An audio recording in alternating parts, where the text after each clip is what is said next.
The emergency signals came from every corner of the harvest worlds at the same time. The peaceful farming planets that fed half the galaxy had gone silent in a matter of hours. When the first rescue ships arrived, they found scenes that would haunt the galaxy for centuries. Captain Threx of the Galactic patrol ship Mercy's Light had seen war before. He had witnessed battles, accidents, and natural disasters across dozens of worlds. But nothing had prepared him for what he found on Verdani Prime. The blue-green world that once grew food for billions now looked like a burned wasteland. The cities were nothing but ash and melted metal. The farms were fields of black dirt mixed with bones. The Verdani people were gone. All of them. Men, women, children, elderly. Over 3 billion souls had been murdered in ways too horrible to describe. The evidence was everywhere.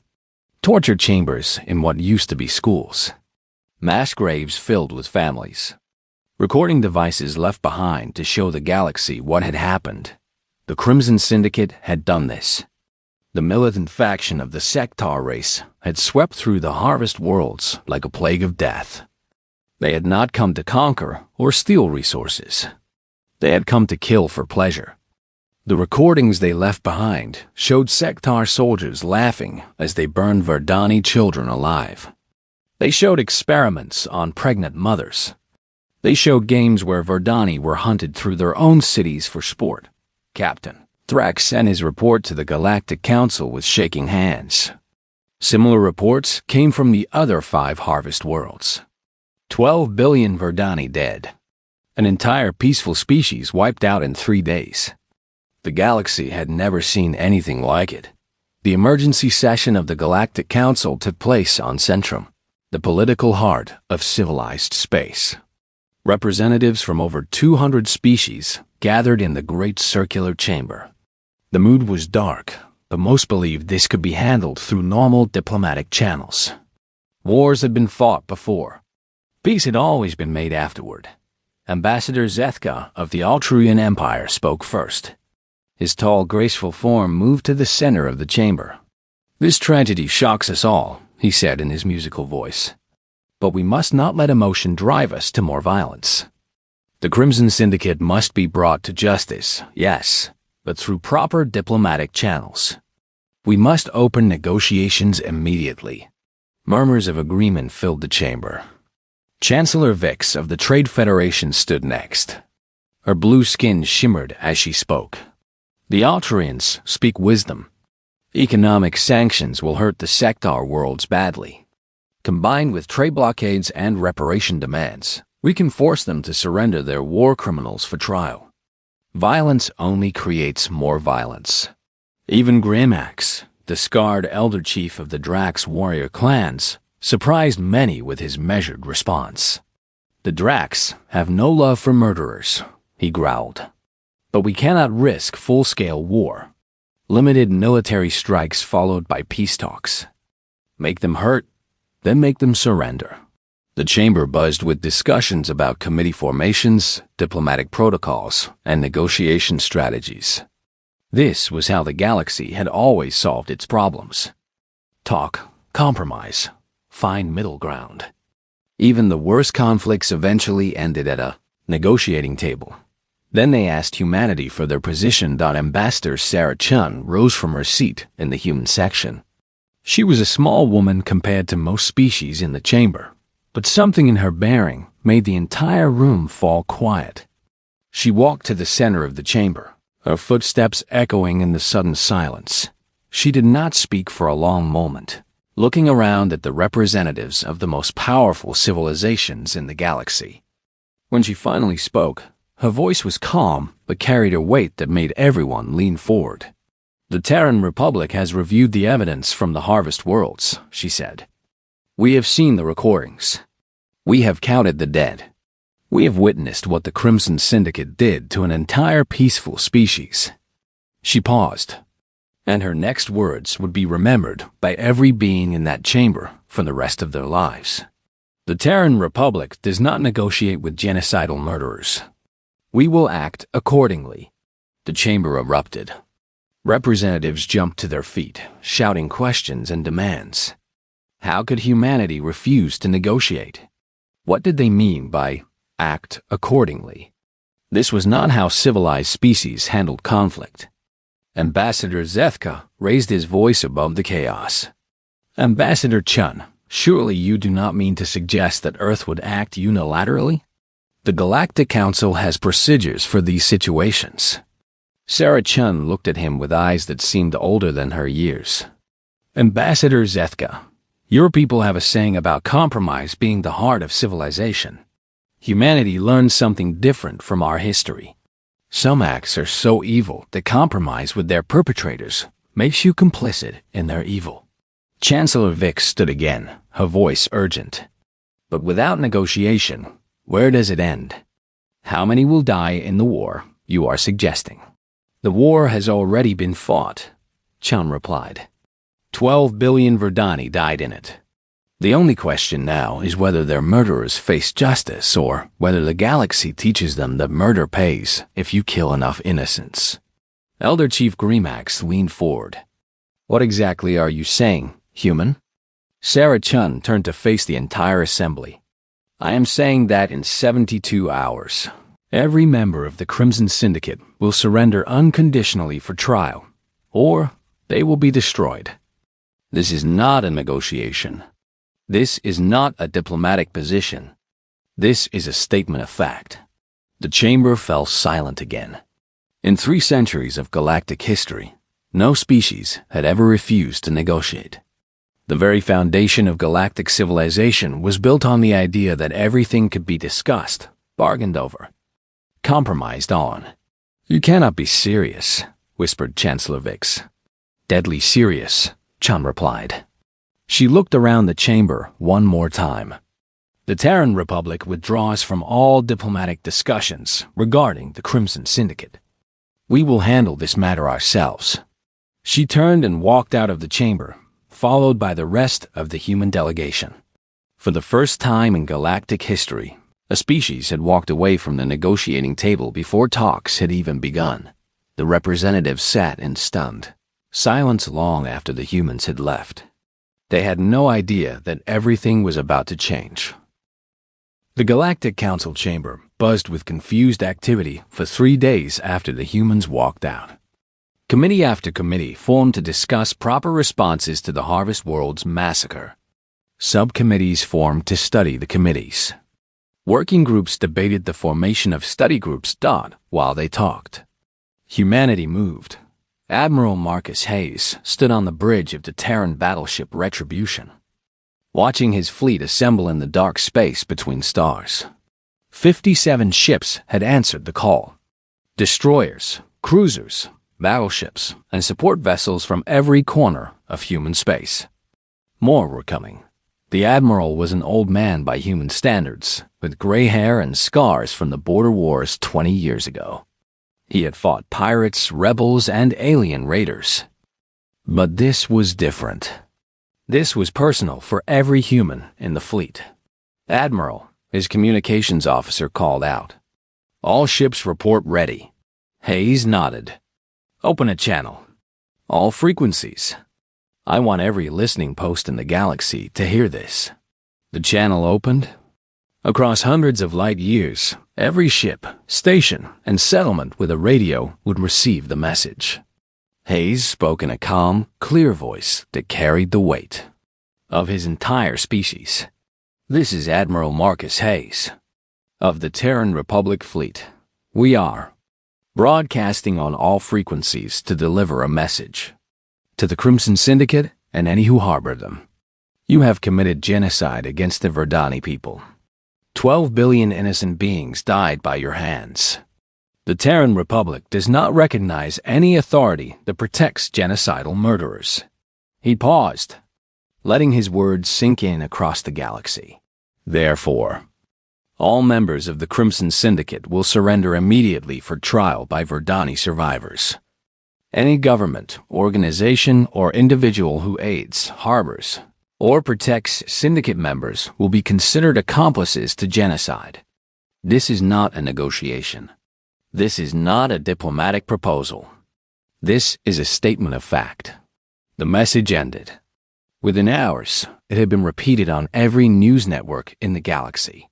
The reaction was immediate and shocked. On Alturia Prime, Ambassador Zethka called an emergency meeting with his government. The humans have lost their minds, he told the High Council. They cannot seriously believe they can take on the entire Sectar Empire alone. But on Earth, humanity was not alone. Reports came in from human colonies across the galaxy. Every single human world had voted to support the action.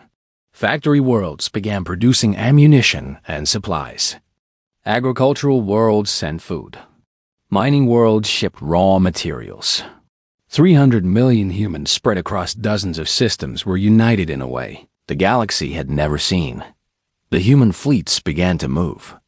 Not toward Sectar space, but toward the trade routes that connected syndicate worlds to the rest of the galaxy. Admiral Hayes had learned his lessons from human history. You did not need to invade an enemy if you could cut off their supplies on the trade station Deep Port. Captain Keller of the human merchant ship New Horizon received new orders. His cargo holds were full of medical supplies bound for Sectar space. The orders were simple. Dump the cargo in space and return to human space immediately. But sir, his first officer protested. We have a contract. The Trade Federation will fine us millions of credits. Captain Keller looked at the images from the harvest worlds that every human ship had received. Some things are more important than money, he said quietly. Across the galaxy, human ships began withdrawing from all trade with Sectar space. Human banks froze all syndicate assets. Human companies canceled all contracts. Human diplomats delivered the same message to every government. Choose. Stand with murderers or stand aside. The Ulturian Empire tried to maintain neutrality. Their ambassador to Earth requested a meeting with the human leadership. He was politely told that Earth was no longer conducting diplomatic meetings with any government that maintained relations with the Crimson Syndicate. Chancellor Vix of the Trade Federation called Ambassador Chun directly. Sarah, you must be reasonable. The economic damage from this blockade will hurt innocent civilians. Chun's response was broadcast live to every human world. Chancellor, when the Crimson Syndicate was murdering Verdani children, where were your economic concerns? When they were burning entire cities for entertainment, where were your humanitarian principles? Do not lecture humanity about harming innocents when you want to protect the species that butchered 12 billion peaceful farmers. The call ended. Within an hour, the Trade Federation lost every human customer and supplier. Their economy, which depended heavily on human trade, began to collapse. On the Drax homeworld, Elder Chief Grimax watched human ships take position around Sectar trade routes. His military advisors were confused. They are not attacking, General Thok reported. They are just waiting. Grimax understood. They are showing the Syndicate that they cannot hide. Every Sectar ship that leaves their space must face human vessels. Every supply convoy must run human blockades. The humans are not fighting a war. They are delivering a message. That message became clear when the first Sectar transport tried to break through the human lines. The transport was carrying food and medicine to a Syndicate colony. When it refused to turn back, the human cruiser Steadfast disabled its engines with precise weapons fire. The transport crew was given a choice: surrender the cargo for inspection or be destroyed. When they surrendered, the humans found weapons hidden among the medical supplies. The transport crew was arrested as accomplices to genocide. The weapons were destroyed. The actual medical supplies were sent to refugee camps housing survivors from other worlds the Syndicate had attacked. Within a week, every trade route to Syndicate space was blocked. No supplies got through. No messages got out. The Crimson Syndicate was cut off from the galaxy like a diseased limb. On Centrum, the Galactic Council finally passed a resolution calling for immediate diplomatic negotiations with all parties. The human response arrived an hour later. It was a single sentence: the Terran Republic does not negotiate with genocidal murderers or their enablers. Ambassador Zethka tried one more time to reason with humanity. He sent a personal message to Ambassador Chun. Sarah, your people cannot seriously believe you can defeat an entire galactic empire through blockade alone. Her response shocked him. Ambassador, we do not need to defeat them. We just need to make it clear that genocide has consequences. The choice of what those consequences will be belongs to the Syndicate and their supporters. As the days passed, that choice became clearer. The Syndicate could surrender for trial, or they could watch their empire slowly starve while surrounded by silent, waiting human ships. The galaxy was learning that humanity did not make empty threats. Warlord Kreshtak laughed when he heard humanity's ultimatum. The massive Sectar stood in his command center on the fortress world of Bloodfang, surrounded by the trophies of his victories. Skulls from dozens of species lined the walls. Weapons from conquered worlds hung like decorations. The preserved skins of enemies were stretched across frames. Humans, he hissed, his forked tongue tasting the air with amusement. They control what, 30 systems? 40?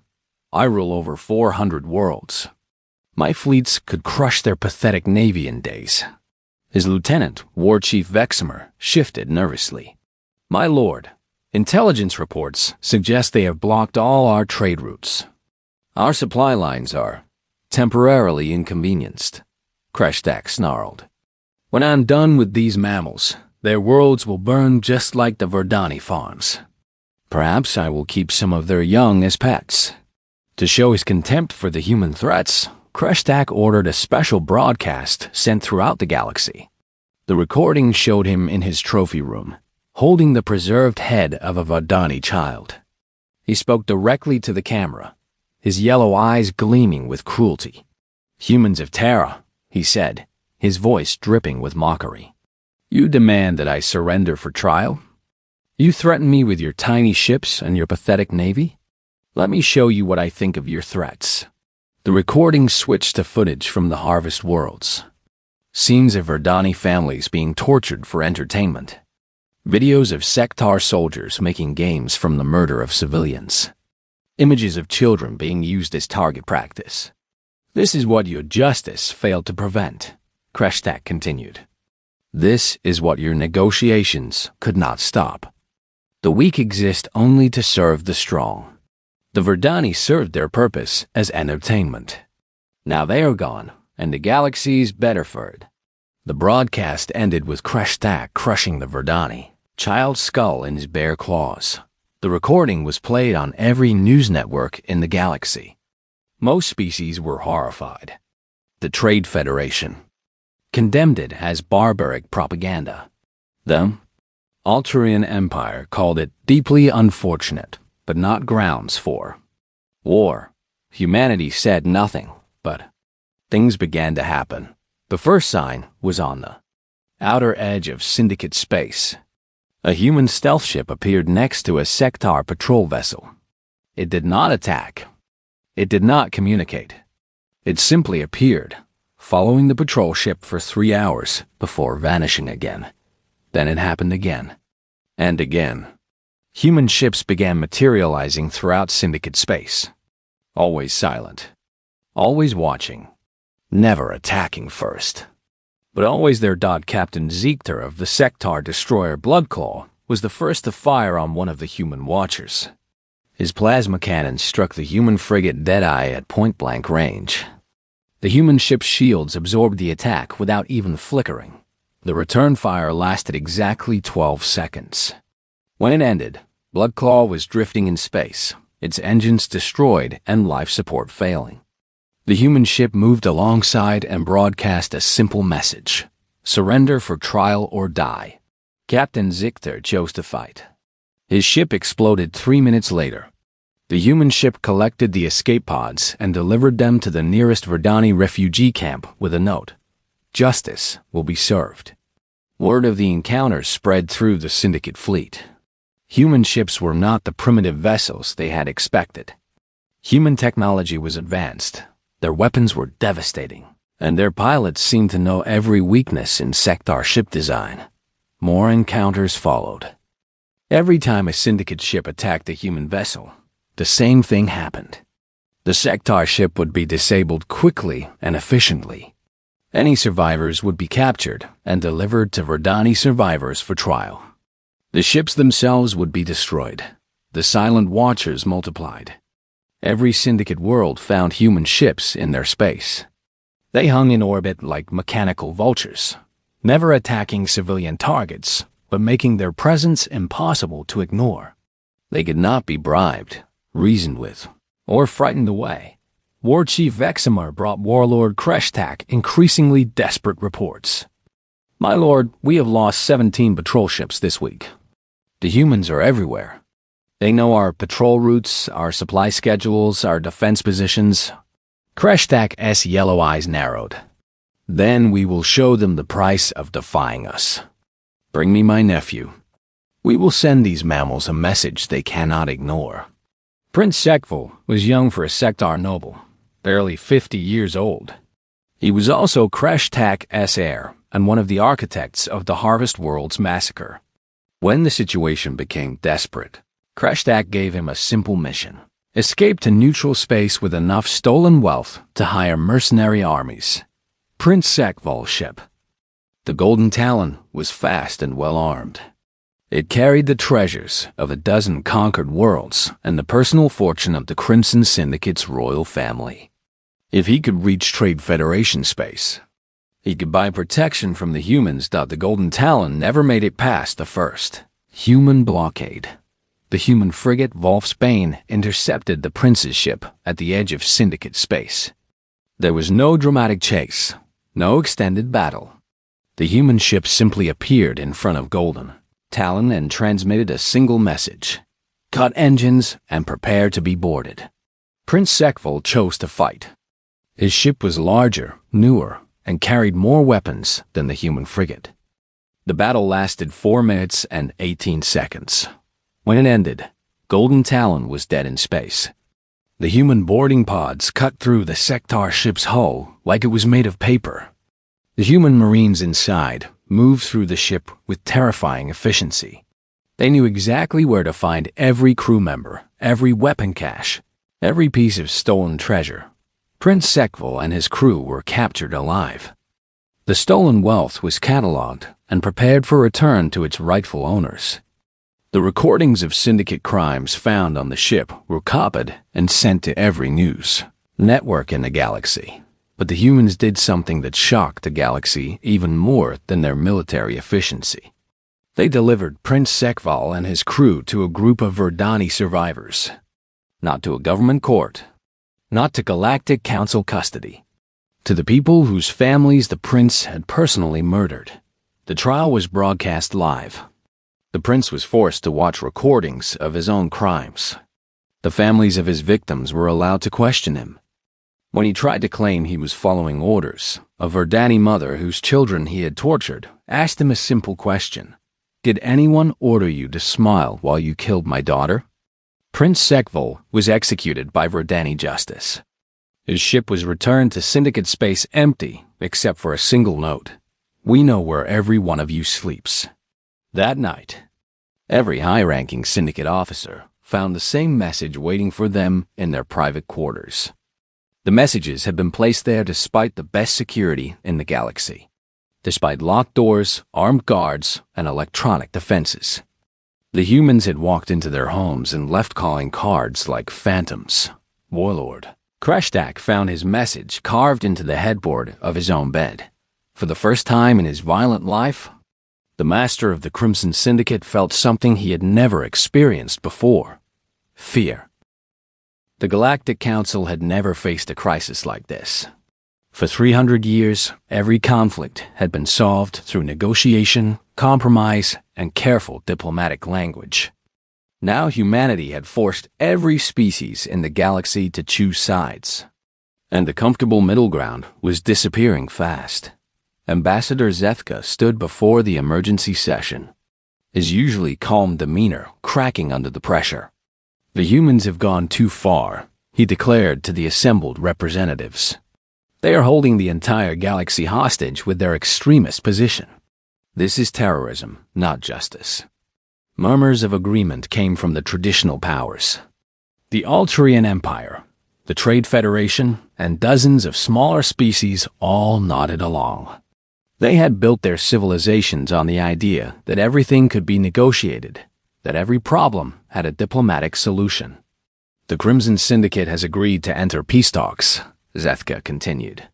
They will discuss reparations, territorial concessions, and the trial of some mid-level commanders. This is how civilized species handle conflict. Chancellor Vix of the Trade Federation stood to support him. Ambassador Zethka speaks wisdom. The Syndicate has suffered enough losses. They are ready to make reasonable concessions. We must not let human fanaticism prevent a peaceful resolution. The vote was close, but it passed. The Galactic Council officially opened peace negotiations with the Crimson Syndicate. The terms were generous. War crime trials for lower-ranking officers. Economic reparations to be paid over 50 years. And cultural education programs to prevent future conflicts.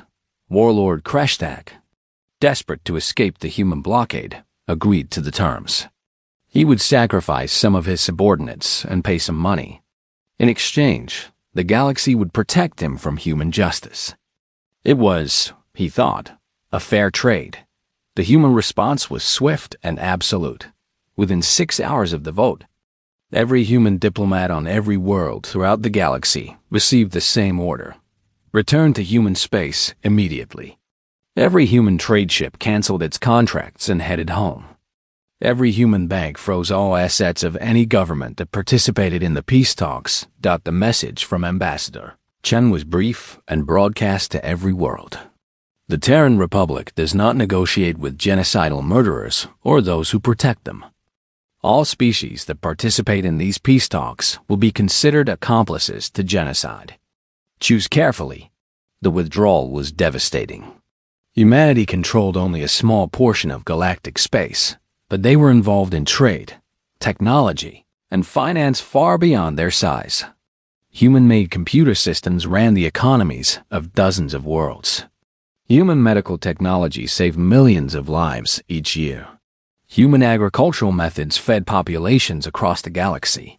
When the humans withdrew, those systems began to fail. The first crack in the diplomatic alliance came from an unexpected source. Elder Chief Grimax of the Drax warrior clans had initially supported limited military action followed by negotiations. But as he watched the humans operate, something changed in his thinking. Grimax was old, even by Drax standards. He had fought in dozens of wars and had always believed that honor could be found in battle, followed by respect for defeated enemies. But the recordings from the Harvest Worlds showed something that was not war. It was murder for entertainment. He called a meeting of the Drax High Command. His scarred face was grim as he spoke to his generals. I have watched the humans fight. They do not seek conquest. They do not want territory or tribute. They want justice for the murdered. This is not fanaticism. This is honor. General Thok, his old friend and advisor, looked confused. But Chief, we voted to support the peace talks. Our word has been given. Grimax stood slowly, his ancient joints creaking. Our word was given to protect murderers. That is not honor. That is cowardice disguised as wisdom. He looked around at his commanders. The Drax have forgotten what it means to face true evil. The humans remember. The next day, Elder Chief Grimax sent a message to Admiral Hayes. The Drax clans have reconsidered our position. You fight as we should have fought. Honor demands justice, not compromise with murderers. Drax stands with Terra. The Drax withdrawal from the peace talks sent shockwaves through the galaxy. If the warrior clans were abandoning diplomacy, what did that say about the negotiations? More cracks appeared. The Zephyrian Republic, a small but influential species known for their philosophers, issued a statement that stunned many. We have studied the human position and find it morally superior to our own. How can we speak of justice while protecting those who commit genocide? The Zephyrians withdraw from these talks. One by one, smaller species began to follow. The peaceful Huron, the aquatic tide dancers, the crystalline prism folk all announced their support for the human position. They were tired of compromising with evil in the name of diplomacy. But it was the scandal that brought down Chancellor Vix that truly changed everything. Human intelligence. Services had been busy during the peace talks. While diplomats debated in comfortable chambers, human agents had been gathering evidence. What they found was shocking, even by galactic standards. The evidence showed that trade, Federation corporations had been selling weapons to the Crimson Syndicate during the Harvest Worlds massacre. Medical supplies marked for humanitarian aid had been diverted to Syndicate torture chambers. Food meant for refugees had been sent to feed the armies that committed genocide. The recordings were leaked to every news network simultaneously. They showed Chancellor Vix herself authorizing the sales, saying the words that would destroy her career. The Syndicate pays well, and dead aliens can't file complaints about quality. The Trade Federation government collapsed within hours. Riots broke out on dozens of worlds as citizens realized their leaders had profited from genocide. Chancellor Vix tried to claim the recordings were fake, but the Human Intelligence Services had provided too much proof. Her replacement? Chancellor Bex made his first official act the withdrawal from peace talks with the Syndicate. The Trade Federation will no longer participate in negotiations with genocidal murderers or their enablers. The Altarian Empire found itself increasingly isolated. Ambassador Zethka tried to maintain the peace talks with just a handful of remaining species, but even his own people were losing faith. Protests erupted on Alturia Prime as citizens demanded to know why their government was protecting mass murderers. The final blow came when Human Intelligence released one more piece of evidence. It showed Warlord Kreshtak in a private meeting with Altarian diplomats, laughing about the peace talks. "These fools will protect me from human justice," he said. "All I have to do is promise to try some of my subordinates and pay some money. Then I can plan my next conquest." The recording ended with Kreshtak making crude jokes about which species he would target next. The Altarians themselves were on his list. Ambassador Zethka watched his career end as his own government, recalled him from the peace talks.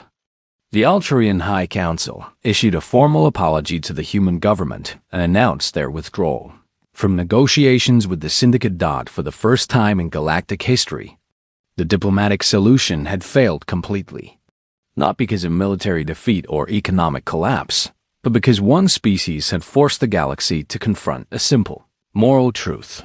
Some acts are too evil to forgive. The peace talks were over.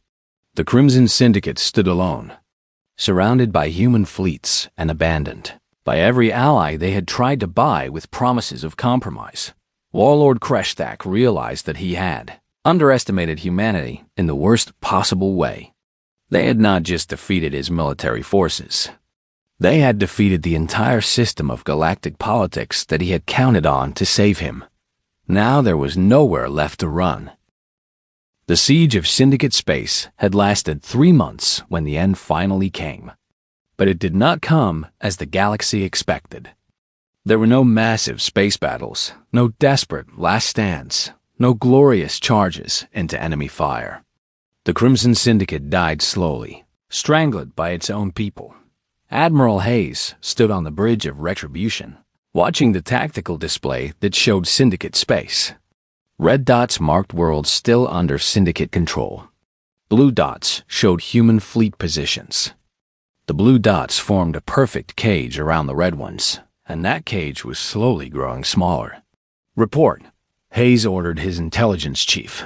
Commander Park looked up from her console. "Civil disorder on 12 Syndicate worlds, sir. Food riots on 8 more. The Syndicate military is fragmenting. 3 admirals have already contacted us about surrender terms." Hayes nodded. This was how it always ended when you fought smart instead of just fighting hard. The Syndicate had thought they could outlast a human blockade. They had not understood that humans had learned their lessons from centuries of war.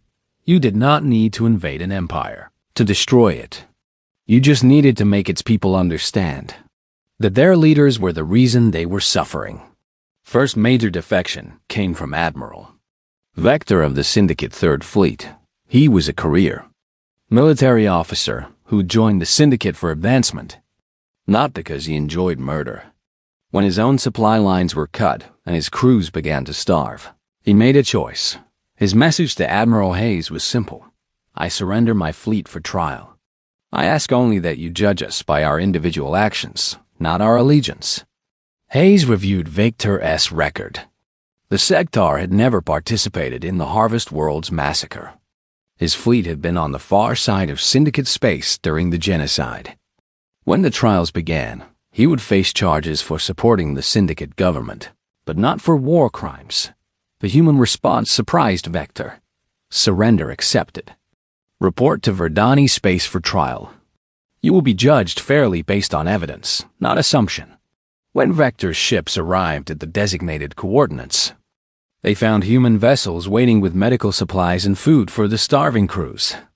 The humans treated the surrendering Sector as prisoners of war, not criminals. This news spread quickly through the remaining Syndicate forces. More defections followed. Entire sectors of the Syndicate military began surrendering rather than starving with their leaders. The humans kept their word. Those who had committed war crimes faced trial and execution.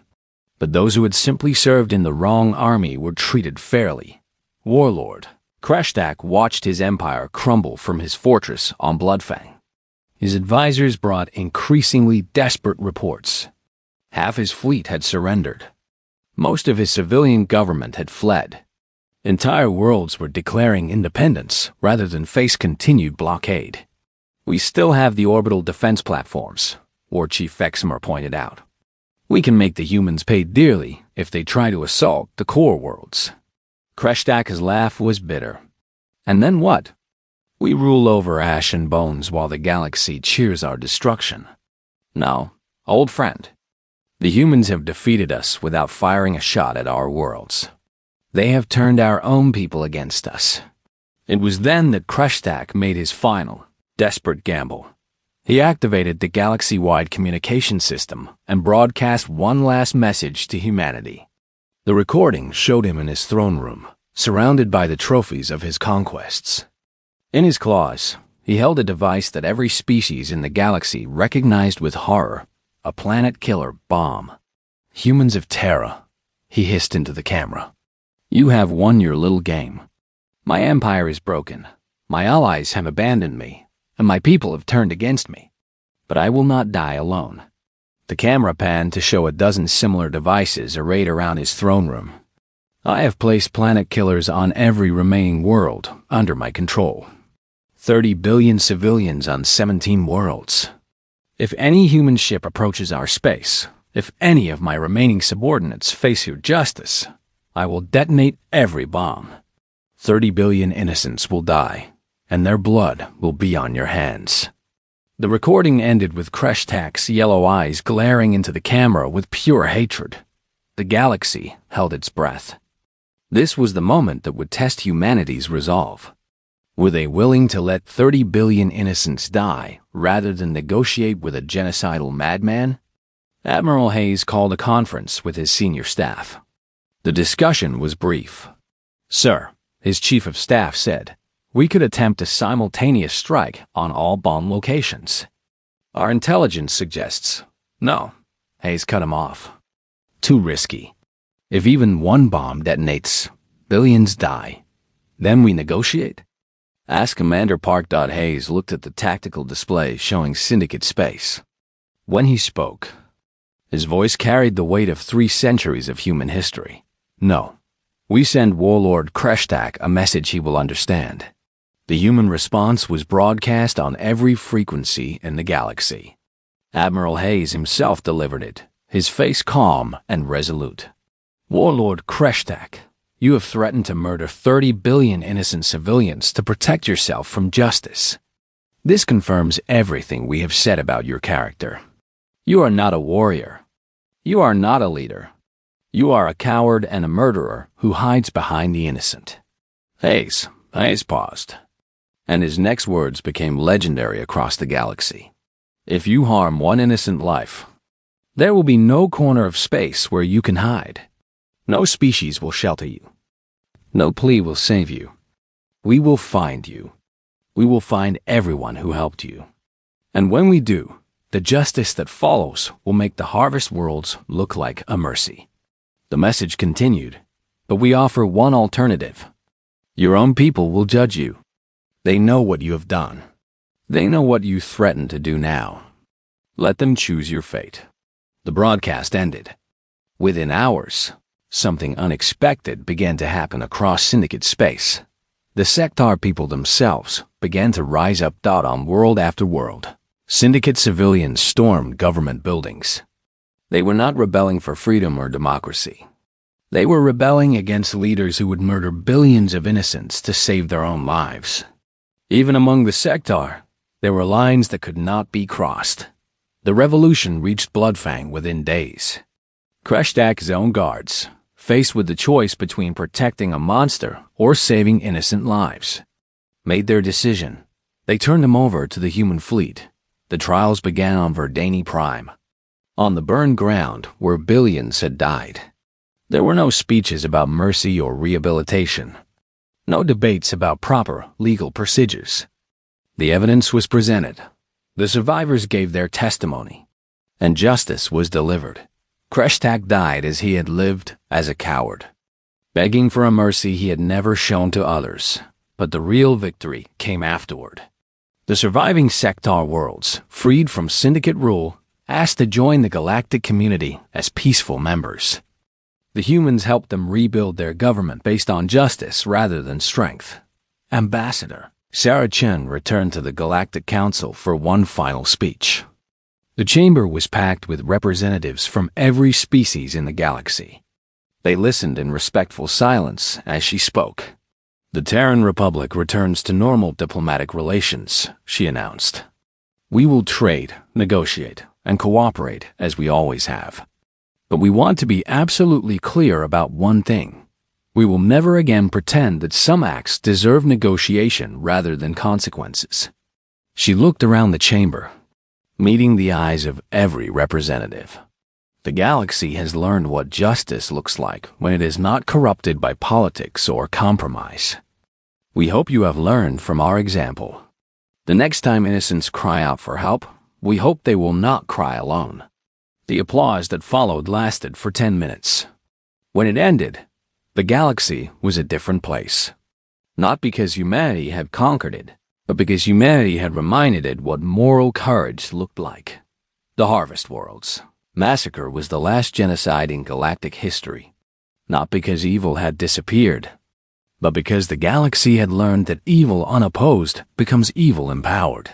Humanity had taught them all that some lines should never be crossed, and that some crimes should never be forgiven.